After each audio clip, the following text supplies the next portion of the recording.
Coming எபிசோடுக்குரிய ஒரு சூப்பரான promo release பண்ணியிருக்காங்க. வீடியோக்குள்ளே போகிறதுக்கு முன்னாடி நம்ம சேனலை லைக் அண்ட் சப்ஸ்கிரைப் பண்ணி சப்போர்ட் பண்ணுங்கள். வீடியோ வந்துட்டு செம்ம இன்ட்ரெஸ்டிங்காக இருக்குங்க. ஃபஸ்ட்டு சீனில் வந்துட்டு கார்த்தி அந்த பக்கம் அந்த ரெஸ்டாரண்ட்டில் உட்காந்துட்டு இருக்க மாதிரி காமிச்சிட்ருக்காங்க. சக்தி வந்துட்டு என்ட்ரன்ஸ்லேயே வந்துட்டு உட்காந்துட்டு இருக்காங்க. அந்த திக்க வந்துட்டு சரவணன் சொல்கிறாங்க, கார்த்தி நீங்கள் எதுக்கும் வந்துட்டு கவலைப்படாதீங்க, எல்லாமே சீக்கிரம் சரியாயிடும், இப்போதைக்கு நம்ம எந்த நெருக்கடி இல்லை அப்படின்ற மாதிரி சொல்லிட்டு இருக்கேன். சார் இனிமே தான் சார் அதிகம் வரப்போகுது, கூடிய சீக்கிரம் அம்மா எனக்கு தீபாவுக்கு கல்யாணம் பண்ணி வைக்கணும்னு குறிக்கோளோடு இருக்காங்க.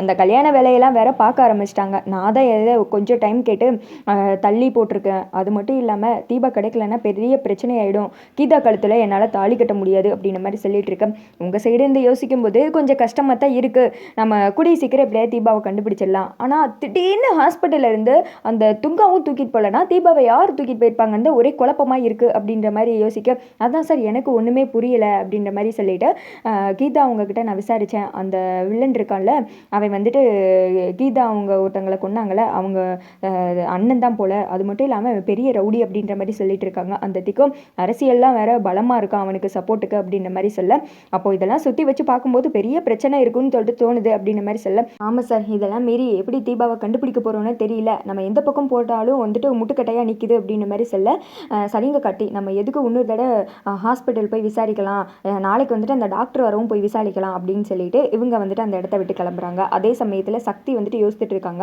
அந்த எஃப்எம்ல போடுற அட்வர்டைஸ்மெண்ட்டை பார்த்தாவது யாராவது ஒருத்தங்க தீபாவோட ஃபேமிலியை காண்டாக்ட் பண்ணி அவங்கக்கிட்ட ஒப்படைக்கிற மாதிரி பண்ணால் நல்லாயிருக்கும், அந்த ரவுடி கண்ணில் மட்டும் சிக்கிடக்கூடாது, அவை சீக்கிரம் என்ன தேடி வர்றதுக்குள்ளே நான் எப்படியாவது தீபா மேடத்தை அவங்க ஹஸ்பண்டுக்கிட்ட கொண்டு போய் சேர்த்தணும், கையில் கிடைச்ச சான்ஸை வந்துட்டு இப்படி மிஸ் பண்ணிட்டேனே அப்படின்ற மாதிரி யோசிச்சுக்கிட்டே ஜூஸ் குடிச்சிட்டு இருக்கு. அப்போ வந்துட்டு கார்த்தி சரவணன் வந்துட்டு முன்னாடி தான் போகிறாங்க. அந்த டோர் வந்துட்டு க்ளோஸ் பண்ணும்போது கார்த்தியை வந்துட்டு பார்த்துடுறாங்க சக்திக்கா பயங்கர ஷாக்கு.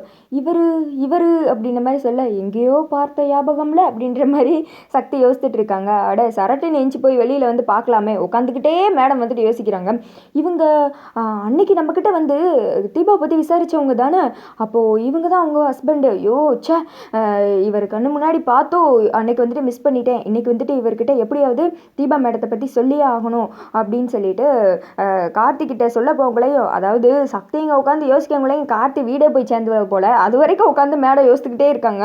அதாவது லாஜிக்காக ஏதாவது சீன் வைக்கலாம், இவர் டபுள் லாஜிக்காக வந்துட்டு என்னத்தையாவது கொண்டே வச்சுக்கிட்டு இருக்காரு. இவர் என்ன லிஸ்ட்டில் சேர்க்குறதுனே தெரியல மக்களே, என்னத்தையாவது நம்ம எல்லாம் இந்த இப்படி மூக்க தொட்டுருவோம் ஸ்ட்ரைட்டாக, அவர் வந்துட்டு காலு கையின்னு அடியில் கூட இப்படி வந்து மூக்க தொடுவார், நம்ம டேரக்டரே இப்படி தான் வந்துட்டு யோசிப்பார் போல், தனியாக அவரே உட்காந்து யோசிச்சுட்டு இருப்பார் போல். அடுத்து வந்துட்டு சக்தி வெளியில் வர்றாங்க, சார் ஒரு நிமிஷம் நில்லுங்க சார் அப்படின்ற மாதிரி சொல்ல, நான் எங்கே நிற்க கோடிட்டம்ல அப்படின்னு சொல்லிட்டு கார்த்தி வண்டி எடுத்துகிட்டு சரவணனும் அங்கேருந்து கிளம்பிடுறாங்க. அதை பார்த்தது சக்திக்கு வந்துட்டு ரொம்ப ஷாக் ஆகிடுது. ஐயோ சே இப்படி நேரெதிர பார்த்து இப்படி விட்டுட்டோமே, இப்போ எப்படி வந்துட்டு அவரை ஃபாலோ பண்ணுறது அப்படின்னு சொல்லிட்டு விறுவிறுன்னு சக்தி ஆட்டோவில் வந்துட்டு கார்த்தி பின்னாடியே வந்துட்டு ஃபாலோ பண்ணி போய்கிட்டு இருக்காங்க. எப்படியாவது அவர் பிடிச்சிடணும் அப்படின்னு சொல்லிட்டு அந்த பக்கம் வந்துட்டு வீட்டில் காமிச்சிட்ருக்காங்க. அதாவது தீபா வந்துட்டு அப்படியே மயக்கத்திலே இருக்கிற மாதிரி. எப்படி வந்துட்டு நெக்ஸ்ட்டு சீனுக்குரிய ஷூட்லாம் வந்துட்டு ஸ்டார்ட் பண்ண ஆரம்பிச்சிட்டாங்க. அது தீபாவோட போஸ்ட்டை பார்த்தாலே வந்துட்டு தெரிஞ்சிருக்கோம். அதில் வந்துட்டு சேனனோட இருக்கேம்மா, அதே கொஞ்சம் சீரியலில் இருக்க வச்சா நல்லா இருக்குமே அப்படின்ற மாதிரி தான் நம்ம யோசிச்சுட்டு இருக்கேன். ஆனால் ஒன்று மக்களே, இந்த எதிர்காலத்து மூதேவி என்ன பண்ணுறாங்கன்னே தெரியல. ஈஸியாக முடிய வேண்டியதை இப்படி சுற்றி அப்படி சுற்றி இப்படி சுற்றி, நான் எந்த ரூட்டில் போக மாட்டேன், 10 ஊர் சுற்றி தான் வருவேன் அப்படின்ற மாதிரி ரொம்ப ஜவ்வாக இழுக்கிற மாதிரியே வந்துட்டு ஃபீல் ஆகுது. அதாவது கதை எந்த இடத்துல தொடங்குதோ அதே இடத்துல நிற்கிற மாதிரியே தான் இருக்குது, கொஞ்சம் கூட மூவ் ஆகலை. இதை விட நல்ல சீரியல்லாம் எவ்வளவோ இருக்குது, கார்த்தி ஒருத்தருக்காக அந்த சீரியலை விழுந்து பார்க்க வேண்டியது இருக்கே அப்படின்ற மாதிரி தான் வந்துட்டு நமக்கு தோணுது. அவருக்கு கூட அந்த ஸ்க்ரீன் பேஸ் இருக்கா, அதுவுமே இல்லை, சும்மா ஏதோ காரில் ட்ராவல் பண்ணிகிட்டே இருக்கிற மாதிரி தான் இருக்குது. நீங்கள் இதை பற்றி என்ன நினைக்கிறீங்க அப்படின்னு சொல்லிட்டு மறக்காம கமெண்ட் பாக்ஸில் கமெண்ட் பண்ணிவிடுங்க.